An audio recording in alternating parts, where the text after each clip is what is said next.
Cobra Kai never dies. Hello and welcome. I'm Joe, here with me is my co-host Stan. Hello and greetings. And we just got done watching the first episode of Cobra Kai. This episode's really great. A pretty good introduction.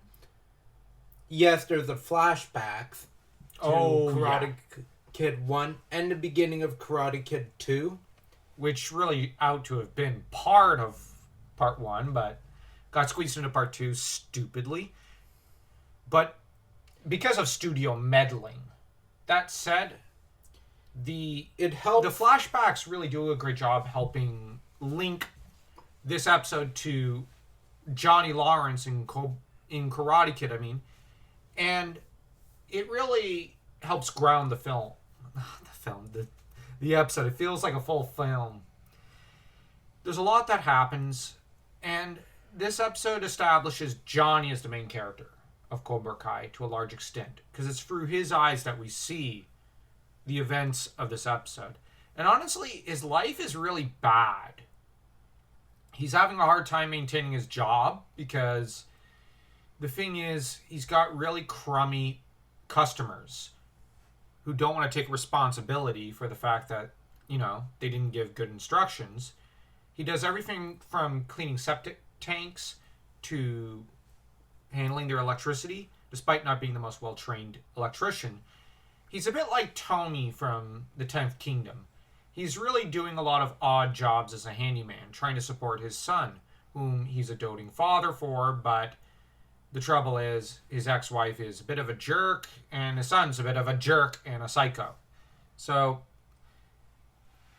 Robbie gets better in this series, but at the start he's a bit of a psycho. So, Johnny does not have a good life.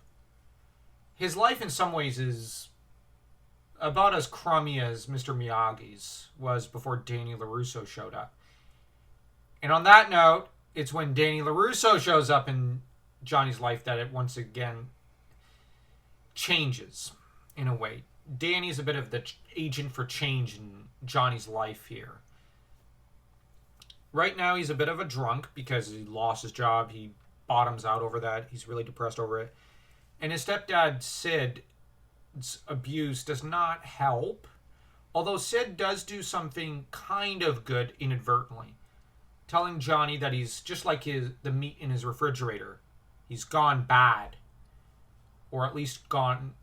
He's just not working out well. And the reason I say this is a bit of a net positive is that Johnny needs to be told that he's wasting his life. And that he's become, not in so many... I don't like saying this, but a bit of a loser. He's living in the past and he's not aiming for a better future. Which is sad. And it's the reality. Sadly, in this scene, I actually feel the worst for the poor nurse. She's just doing her job. And she has the worst possible patient in the world. So that's why I think she just tunes into her judge show instead. Because you have to deal with Sid's abuse all day. You're not going to be very happy with your life anymore. That said, Johnny goes out driving when drunk because of Danny's commercial, which is actually a funny commercial, I think, because he kicks the competition away. It's rather cringy. But karate chops those prices. I love that commercial.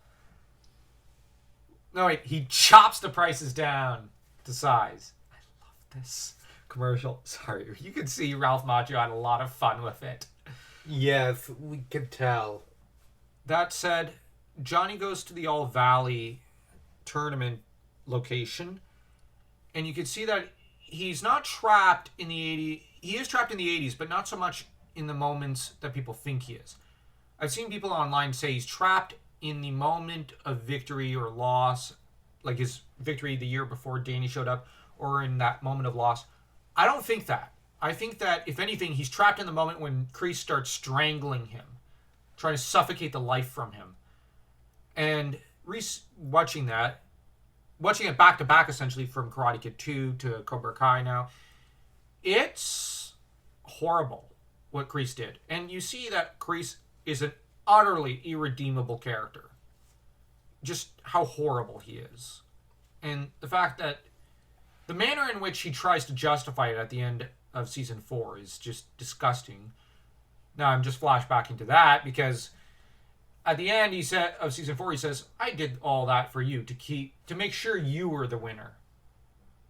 A little gratitude, essentially. And it's like, wow, Kreese, you're a true monster. In some ways, he's a worse monster than Silver. In some ways. Not in every way, but in some ways. Johnny, though, is not a monster. And that moment scarred him. He obviously has PTSD from it. And still remembers the moment a little too well. And has let that moment...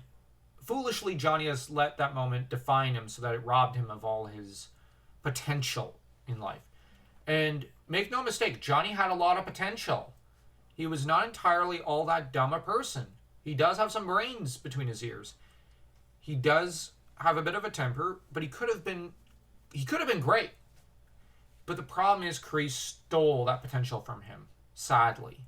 And I blame Kreese far more than his one stepdad, Sid, because Kreese was far worse to Johnny than Sid was. Because Sid actually can wait a bit to... Sid is only around every few months. Kreese was somewhat... But at the same time, at the end of the day, Sid neglected him, did not pay him any attention, except to insult him and belittle him. On the other hand, Kreese tried to murder him, on top of doing all of that. So... Kreese, we see, was very impatient. Nothing stopped him from trying to train Johnny for the next All Valley. But the thing is, Kreese abused him verbally and psychologically, and then tried to kill him. There's no getting around it. This is the sort of man he was. He was a monster. And Johnny paid the price for it. But Johnny's car is smashed by a drunken Yasmin who's on her phone. And it doesn't help that Moon and Sam are equally drunk. And obviously, I'm just assuming they're drunk. I like to read into this scene that all three were being foolish. Johnny gets angry and, in a drunken rage, scares the girls into driving off. Which, this might sound weird, but maybe it's for the best to an extent, because Johnny was not in his right frame of mind and he's drunk and he might have beaten them up a little. And these are essentially three defenseless young girls. I know they're being irresponsible, but they had to protect themselves. And Johnny, had he been sober, I think could have handled the situation better. But being drunk, he's not thinking, his inhibitions are gone, and he'd probably end up beating them up. Which, as a man, when sober, he would not beat up a young lady. But when drunk, I don't know if he would hold back. And none of the three are in any position to be able to defend themselves. So I'm just saying, in that regard, this moment is one that a lot of fans judge against the girls, but maybe we should judge against them, but also judge kind of against Johnny in a way. And just bear in mind the situation. From the girls' point of view, there's this crazy guy just smashing his hands on the window, obviously drunk. Almost as drunk as they are. But the difference is that the moment has sobered them up. Sort of. And Yasmin reacts with fear. I'm just saying, in a way, they did behave responsibly, sort of. Because what happens if they lower the window or open the door? We don't know what Johnny would have done. I think he would have beaten them up. And I don't think that would have been good for anyone. That said, Johnny's car gets towed to the LaRusso parking lot. Now, before we get to that scene, let's rewind and go back in the episode to why Sid showed up. Sid paid Johnny's bail because Johnny got thrown in jail for defending Miguel. And all the police saw was a middle-aged guy beating on a couple of teenage boys. When in reality, it was the teenage boys who picked a fight with Johnny and got their butts whooped. Johnny is very obviously out of practice in terms of Cobra Kai in that scene. Miguel is inspired by it and begs him to teach him because the kids are going to make his life miserable when school starts. Johnny doesn't care and finds Miguel annoying. So, fast forward to LaRusso. The thing is, this moment with Miguel is one that I think Johnny's turning over in his head and thinking about, but not wanting to do it. Because the trauma of his youth. And I think in some way he wants to protect Miguel from that. On the other hand, he doesn't like Miguel. He doesn't even... The problem is, Johnny can't truly like anyone. Because he doesn't even like himself. So, LaRusso Auto Group. And we get a scene you despise. But it might sound weird, but I both like and don't like in a way. In that we see Danny utterly crush Johnny. This is where Danny acts like a bully. And he waves Anoush and Louis over, his cousin and right-hand man at the company. And the three of them proceed to mock, degrade, belittle, and humiliate Johnny. With Danny saying, this is a guy I kicked his face. And you have Johnny, that was actually an illegal kick. I don't know what the ref was doing, but that was an illegal kick. You have Danny, oh, come on. You're not still upset about that. When, to an extent, Danny, that illegal kick has kind of tainted Johnny's life in that it led to Kreese trying to strangle him. In turn, though, I'm actually going to suggest something. Danny, in this scene, his behavior is linked to that kick. That kick won Danny a victory, but not the right way. He would have scored a point no matter what, but he aimed for the face, an illegal move. In a way that planted the seeds for Danny to not do things the right way. Now, in Karate Kid 2 and 3, he did things the right way. So the good in Danny ultimately outshone the bad. But the thing is, Danny learned to sometimes do things the wrong way. And I think that's the key to this scene. In that he's doing things the wrong way, but this is in a way, that kick is the father to this humiliation scene. This is the heir to that kick. Because the moment Danny did that move, he became the bully in a way.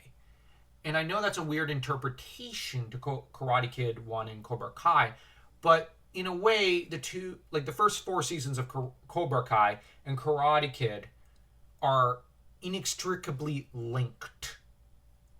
In a good way. And in some ways, not the best ways, to an extent. I'm just saying. But Danny is following that kick up 30 years later with abusive behavior, in a way, towards Johnny. In a way, the roles have been reversed, and Danny is now in Johnny's position. And I would even say he's more in Sato's position to an extent, towards Miyagi. And that's probably a better way of describing it, because I enjoyed Karate Kid 1 and 2. I love those 2 movies. And it's hard to see Danny act this way. Yeah, but I'll actually say, in a way, it's not too far off from that illegal kick. That's fair. That said, Danny diminishes Johnny's self-value in Johnny's own eyes. But then, when he sees how upset Johnny is and how annoyed he is, and his assistant shows up and she shows the car, this, I think the Stingray or the Firebird, I think it's the Firebird or something. I'm not a car guy. But the sight of the beautiful car from, I think, 1975 has Danny kind of take a bit of pity because he realizes, because this is the first moment where him and Johnny share something other than a rivalry and their first crush being Allie, in that they both have a love for cars. The problem now, though, is that Johnny does not take this moment of extreme pity well, because the problem is Danny crushed him a few seconds before. He had to rub his victories, in some ways, in life, at the tournament, in Johnny's face. Seeing how Johnny was... This is where... Okay, when Danny saw him, and, like, just seeing how dirty he is, how he stinks of booze, in a way, this is an ugly side of Danny, in that he had to rub the victory in. And that's not a pretty thing. But I think his first reaction should have been pity. In a way, it should have been pity in that Johnny looks like a bum. And seeing someone from high school, like someone who rose so high, like Johnny did, brought so low, should have evoked nothing but pity and compassion. Mr. Miyagi would have been almost on his knees washing the feet of Johnny with his hair. You know what I mean? I'm referring to a Bible story, but Miyagi would have been wanting to offer everything he had out of compassion, because that was the sort of guy Mr. Miyagi was. On the other hand, Mr. Miyagi would understand Johnny has to ask for help. And Johnny needs to be brought lower before he can ask for help. So the situation is complicated. That said, Danny then shows pity and says, how about I just... He initially says, how about friends, family benefit? Ooh, no. Johnny, how about I give you any other car? I'll just give you a car off my lot. Johnny, no, I don't need your charity. Just give me my car. Yeah, but Johnny, it's going to cost more than what the car is worth. The repairs, that is. And Johnny still wants the car. He's insistent because he has a lot of fond memories of that car. And Danny tries to offer him a deal. Okay, how's this? My guys are not used to working on this kind of car. I am, but they aren't. They'll work on it and repair it under my direct supervision, and it'll be done for free. Because at this point, Danny realizes he went too far and tries to scale back his cruel behavior, and decides that, for old time's sake, considering that Danny's successes began with that kick to an extent, he tries to remedy the situation with an act of compassion, supreme compassion, but the problem is it's too late. But in a way, his moment of mockery and bullying is actually a positive act. Because, like with so much with Danny, a lot of positivity comes out of a lot of his actions because he's inherently a good person at his core. That said, it was not well-intentioned at first, but Johnny is able to see himself when Danny struggles as well. Like, this also adds to it. Anyways, from Danny. Where Danny tries to say you look good, but can't because Johnny doesn't. And Johnny receives a bonsai tree, and he is immediately gripped by rage at the humiliation, because he's been humiliated by Sid, by those girls, and by even bystanders, by a street bum who stole his pizza, by teenage punks, by police, and now by Danny LaRusso. And the thing is, the amount of humiliation Danny doles out does something positive for Johnny. It lights a fire under his rear end. About time. And Johnny then realizes, I don't want to stay at this place in my life where Danny could just laugh at me all day or shows pity to me. He does accept the car deal. He's not happy about it, but it makes him realize just how far he's fallen in life, and that he has become what Kreese accused him of being, a loser. So that Johnny vows not to remain in that position. So he stitches back together, or tapes back together, I should say, the check Sid offered him to buy him out of his life forever. Johnny then takes that money and rents a place over at the mall in Reseda and offers to train Miguel as a student and vows to become a karate sensei. And the thing is, over the course of Cobra Kai, Johnny proves himself a very good teacher. An impressive one. In some ways better than Danny. And even Chozen or anyone else. In some ways even better than Mr. Miyagi. But it's because he suffered so much in life. Like he had to make those mistakes in order to pass on true wisdom to his students. That said, Johnny, like, the ending speech is just an amazing. Like, you'll gain strength, and then when the time is right, you'll strike back. And you can see that Johnny wants to strike back at life. And the thing is, he's led his entire life being the shadow archetype, the grandstanding bully as a kid, and then he just became the masochist shadow warrior archetype, wherein the masochist archetype is basically just drowning in booze and not facing their own mirror, the reflection in the mirror. When we did our last samurai review, we noted that Algren had become that archetype, but it's not because Algren wanted to be. It's because his superior forced it upon him with an act of violation when he forced Algren to help in the slaughter of a native tribe Algren had grown to love. And in some ways, I think there's something about the sadist archetype that forces it upon another warrior archetype and pushes them into the masochist position. That's what happened with Adley, I think it is. No, Backley onto Algren, and Kreese onto Johnny.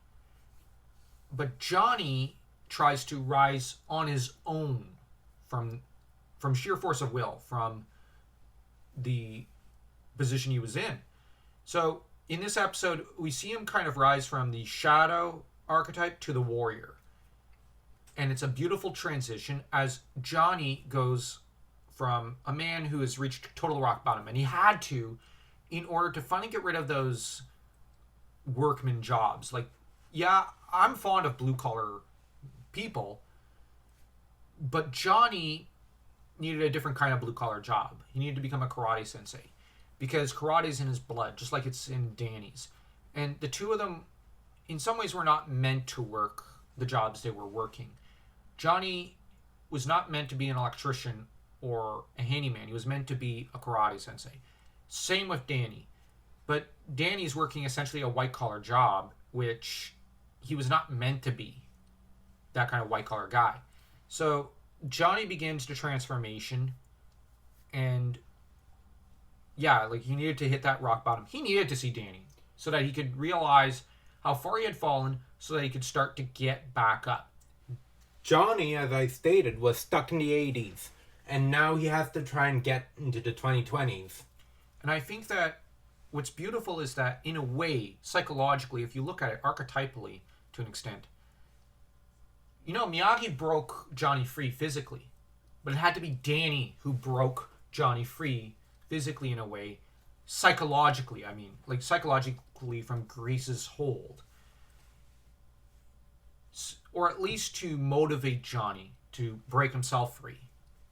Because Johnny had dug a pit, as How I Met Your Mother would put it, and thought he threw Danny or Kreese in there. But the only person he threw down there was himself. So that he had to pull himself out of that pit himself. He had to be the one to throw down the ladder, so to speak. So, yeah, like, this episode is very good. It's very complex in some ways. Brilliant beginning. Brilliant writing and acting on all parts. And now we're going to rate this episode. I'm actually going to rate this episode a 3.3. My only beef is Danny comes off a little too much of a jerk, but you also see some of the good shining out from him. But I find it hard to complain about this episode. You?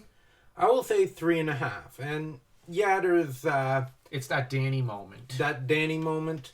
But I think that can tie into events from later on in the series that we'll observe in the future. Yes, and I do think, though, that we have to bear in mind the action he does right after he bullies Johnny.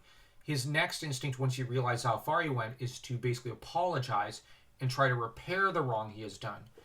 One thing about Danny that I liked is that when he looked at the paper about the car, he cringed because he loves cars, and it's like, this is a classic.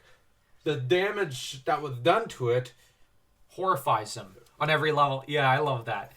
But that's classic Danny LaRusso. And hopefully next time we'll get to the next episode. And stay tuned for that. And don't forget to kick that like and that subscribe button as though you were Danny kicking away the competition.